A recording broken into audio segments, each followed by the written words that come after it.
you guys doing? Let's take that music out. Welcome, my friends. This is Christian Podcast with Millie and Beto. And we're going to be talking about the movie Unsung Hero. Okay, we want to give you our reaction to this movie that we went to watch 2 times. We watched once because we got a pre-screening of the movie to promote it on social media. And we basically did a review prior in Spanish. You can check that out on our Spanish stream here, Christian Podcast Beto y Mili, in Spanish, and it's everywhere. But we want to do one especially in English because this movie is so relatable. Because it's worth it. It's worth it. And it's about immigrants, and we're immigrants, and we have an accent. Mm-hmm. So we relate to that, right? So welcome to a show with a bunch of accent. Okay, Millie. So let's kick it off with, what did you think about Unsung Hero overall, this movie that we just watched? Overall, Beto, I relate, like you said before, and you mentioned that we are an immigrant. And when you come to this country, you come with big dreams and higher expectations, and you will think that everything is going to be so easy. But I love this movie, Beto, because the family who arrive here, they're coming to start all over. It's a big family of 6 kids, and she's coming pregnant. You know, the mom with her 7th child. So with big dreams, and they have everything already prepared. This guy is coming to work here. Everything is set up, right? They have a place to go, but somehow they reject him. And it was Carmen, basically. They make Carmen look bad. Carmen is a Christian artist who already passed away. But Millie, Carmen was one of my favorites, was super influential. And I need to say this because I grew up in Mexico, Millie. So you would think in Mexico, like, Christian music didn't make a big impact. And it didn't if you think about like secular music and overall, you know, mainstream music. It didn't. But in the Christian scene, it did really make an impact. Because as a Christian, you know, in Mexico, everybody's Catholic, right? But not everybody's like Christian or Protestant or evangelical. There's like 10%. So the way they would do it is they would bring Christian bookstores to the city and then go out to like all the Christian churches around and say, hey, there's a Christian bookstore, come check it out. There's Bibles, there's Christian music and stuff like that. So I would go there and buy like Michael W. Smith, Rebecca St. James, like all this old school Christian music, right? Petra, Guardian. Guardian actually was one of the biggest bands that ever made into like Latin America, being English speaking, and mostly all their albums are in English. They have 2 in Spanish, and they were big. Striper, which is a band that you see at the beginning of the movie. So this movie is filled with like little hints for those who are fans of like Christian music. It's filled with hints, you know, Amy Grant, like all these like famous people back in the 90s. That to me it was like, man, this is awesome, you know. So Carmen being one of the people that was supposed to like welcome the family in a sense, or at least help this guy get established here in the US, or at least help him with job, right? With job security. And that falls through. And what happens is that, okay, this family now needs to make ends meet, and they start a gardening business. Okay, so that's the part, Millie, that I think I can relate and you can relate. We're immigrants in America. We came from Mexico.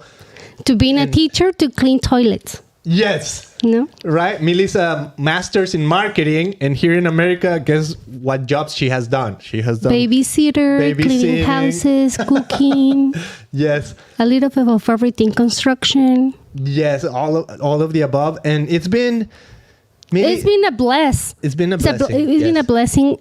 That's why we relate to, you know, because in this movie, they have so many problems.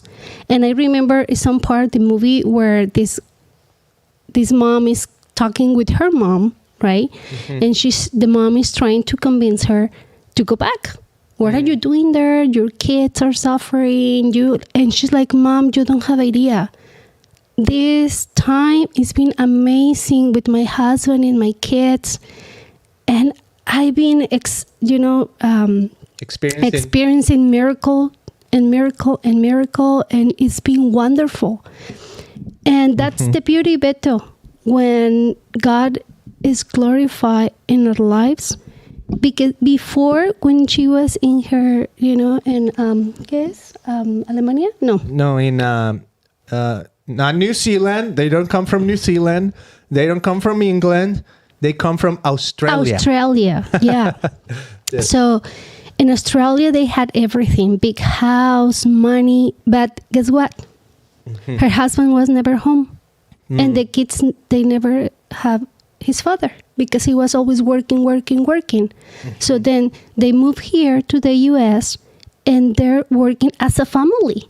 Yes. They said, okay, what we're going to do? They're starting working in the landscape, in the people's houses, and they all work together. It was a teamwork. And the beauty, like that relationship that they have with their kids, and the kids understood that, oh boy, we need to be helpful to our parents. And the other thing I love about them is they always pray for everything. So that's good. They were having their list of the things where they pray every day. So every time the God answered that prayer, they will move the little paper to the thankfulness or the thank you notes. And so it was so beautiful to see. And for me, I feel like God talked to my life through that movie. And he showed me a bigger picture that what is going to come, in the future. For your life. For my life. I feel that when we look up, we look at Jesus and we have hope. And when we look to our problems, we're devastated, but we are lost because give us depression and sadness. And of course, this life is tough. This life is hard. We all gonna experience suffering. We're gonna lose our loved ones. So this life is tough. But when we have Jesus, when we have the Holy Spirit in our lives, we know that everything bad is gonna work in us for our good. And it's God working all the time. And just give you that gives you that joy in your heart. And I feel better that you can buy joy with money. Not even Carmen can give you that joy. Yes. And God was working in his heart. The mom was so strong all the time. Ya la cámara. Look at the camera, Millie. Look at the camera. Yes. The mom always was so strong. Like... Just like Millie. Mom, if they make an Unsung Hero 2, it's going to be your story, Millie. I feel like... Because basically it's your story. when God give you kids, 7 kids, Beto, you need to be tough mom. We turn like mama bears. We do everything for our kids. And this guy was super depressed. His father died. Well, it's okay if I give it spoilers? Yeah, this has all kinds of spoilers. Yes. So his father died, and he was so upset and depressed for so many days on bed. And it's understandable. Yes. Like, okay, you stay in bed. But for how many days or months? No. Millie, we have family. I want to speak to that. I want to speak to that because I think it might be an awakening call or a wake-up call or at least help people here in America. Like the other day, I was talking to my pastor and I said, I haven't seen my brother in 18 years. Right? And he's like, 18 years? Like you haven't been to Mexico because we're in a process, blah, blah, blah. Right? So it's 18 years without seeing my brother. Right? And that part when the dad dies and David, the David Smallbone can't go back to Australia, right? And that's why he gets depressed. We can relate to that, Millie, because our family has passed away and we can't go back to Mexico. And people we know, like I don't know, almost like everybody we know that's for whatever reason, like stuck here in the US, they can't travel abroad, is the same thing, you know? So for some people to at least have that in their radar, like, wow, that's a thing. And, you know, luckily the Small Bone family, it seems like within maybe 2-3 years, they were pretty set up for life again. You know, everything was kind of like back in track. But for many immigrants, really, it takes years. Like my mom just had her green card after 23 years of waiting, right? So the process of immigration, I think, I mean, I'm glad they're showing it in this movie that it's hard to come to America and people come with a dream. And even if you are from Australia or from other countries, you know, whether you're from Mexico, from Guatemala, from Argentina, from Europe, from wherever, and the situations might be different, right? But I think God had a process for this family, and within the process, immigration was going to play a big role. Because they say it, you know, here and there, like, you know, we can't really offer you a job because of your visa situation, right? And that's so relatable for us as Mexicans. That's why they were doing landscape jobs, you know, because that's if you're not working as a gardener, you're working in the kitchen, right? Or cleaning hotels, right? And I have podcasts, Millie, where I talk to people and I ask them those questions because as a Latino, as an immigrant, I always want to ask like those questions, like you who live in America and are successful, how do you relate to the people that are maybe on different economic levels than you are? Right? And we're all human, and we are, like, I love, you know, one of the takeaways I had from a person I talked, Diana Kakowska. She said, well, can you add value to people? Right? And I think that's a theme that we see throughout the movie. You know, that they're learning that, wow, if we're going to be in this country, how can we add value to other people? And most of all, Millie, add value to their own family. Like we got this, if you're watching, I'm pointing at my wrist because they gave us a little wristband from Unsung Hero, and it says, family isn't the way. I mean, family isn't in the way. They are the way. That's so important, Millie, because I think here in America, as you know, outsiders in a sense, we've been here for a long time, but as outsiders, one of the phrases that I found really striking here is get out of my way. Right? It's a very typical like American phrase, like get out of my way, or you're in my way. Like you're on the road and like, this is my way, and everybody else, it's an obstacle. That's how people see their own lives typically here in America. Like it's you and your goals, and everybody else, it's an obstacle to that, you know? So I love this phrase because it's saying, hey, the things that a lot of people consider an obstacle, like having kids. Like the other day I was watching a podcast, Millie, and it was this successful businessman. And, you know, I mean, props to him for being successful and all of that, right? And he's a Christian, he's a believer. But he said, in order for me to be successful, I need to manage my family life also in a way that maybe I cannot attend every single soccer game or every single baseball game of my kids. But I ask my kids, which one is really important that I need to be there? You know, so I think he feels like, okay, at least I'm showing up to the ones that he feels are important. And I agree with that, but to an extent, because I feel like on the other hand, like at one point is your family in the way, right? And you see them, what if the game that you actually missed that for them was not the biggest game, ended up being like the game that you really needed to be there. Wow, you never know. You never know. Right? Yes. So that's the part that I love about this movie, Millie, that it's bringing those family values to the big screen, right? At the end, Beto, when when this guy, the father, turns to God or turns to David, their family, you know, David turns to their family, and he's basically looking at what is the most important in his life. His heart completely changed. And that's when God works.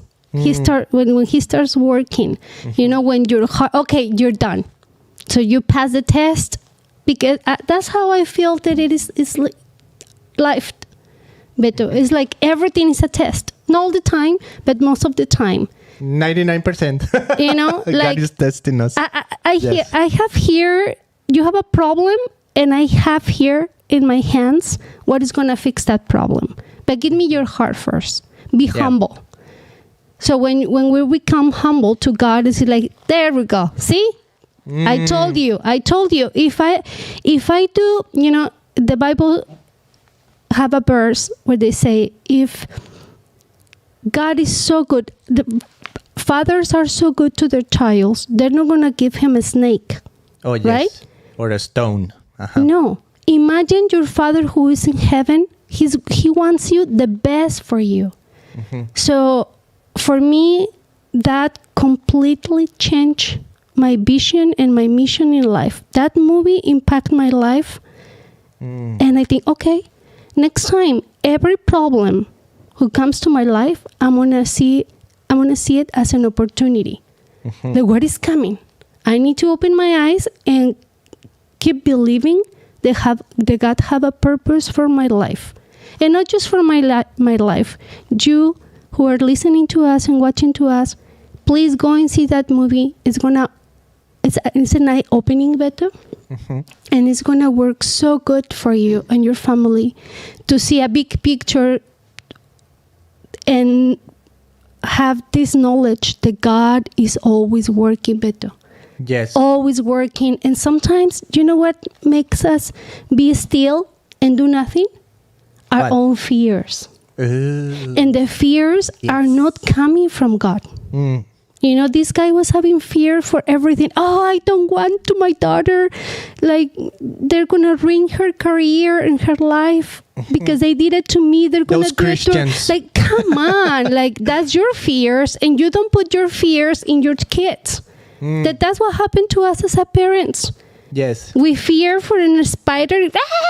We do a big deal. And of course, our kids are going to do the same thing because we watch and learn. So we need to be also a good example for our kids and for the people who's around us to teach them or to show them who is God.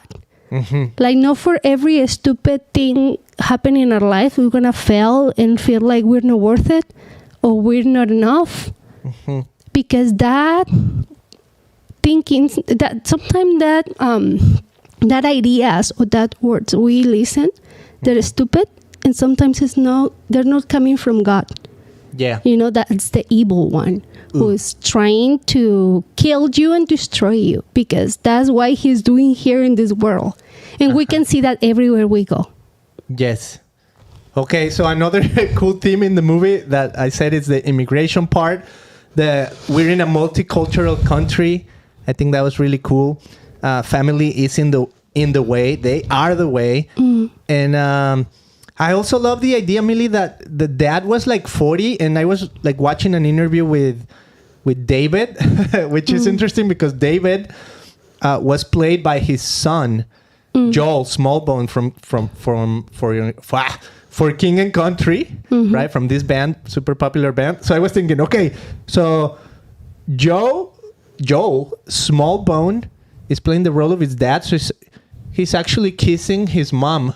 When they kiss, that was kind of weird, but anyways, all that to say, he's 40 and he's going through almost like this middle life crisis, and that was so relatable to me, because I feel like that's the story of my life, and as a provider of your family, you feel like, man, you feel sometimes so disappointed. Like the other day, my kid was sleeping in the living room because he says his room is too small, and we have our 3 kids living in one room in a bunk bed, right? And it's a small room, so they feel like, man, this is just too small, right? And I feel like, wow, as a dad, I can't provide for my kid like a proper bedroom or like separate bedrooms. So that was so relatable in this movie, Millie. And I feel like so many people can relate to that, So in this interview I was watching with Joel Smallbone, he was saying that for the most part, like, they didn't try to add like clever things that happen. Like, they're just telling the story how it happened, So the dad turned 40, and that's the day when his company basically failed and lost $500,000. Right? So they didn't think, oh, okay, let's do it so that on his birthday, it so happens that this happens. No, like, it actually happened. And then another interesting fact. Yeah, true story, real story. Another interesting fact, Millie, is that this family stuck together. And the day of the release of the movie, without their knowledge, it was the anniversary of the parents. Wow. You know, the small bone See parents. how God is working all the time? Yes, it's almost like God saying, hey, here's your reward. Yes. And this is like 30 years later. Sweet, so sweet. Right? We're talking about a movie that all these things were happening in the 90s. So God, it's a 30, God is so 30 special. years in the making. God That's how us. God works. Wow. Right? So it's so hopeful on that sense, Millie. And I want to go to our emojis, okay, to finalize. Or do you have anything to say that you want to wrap up your ideas or your thoughts about the movie before going to the emojis? I get out there telling my kids, we have hope. It's hope in our lives. And I'm just so thankful for the reminder, Beto. Perfect. All right, so we're going to go to our emoji. You ready?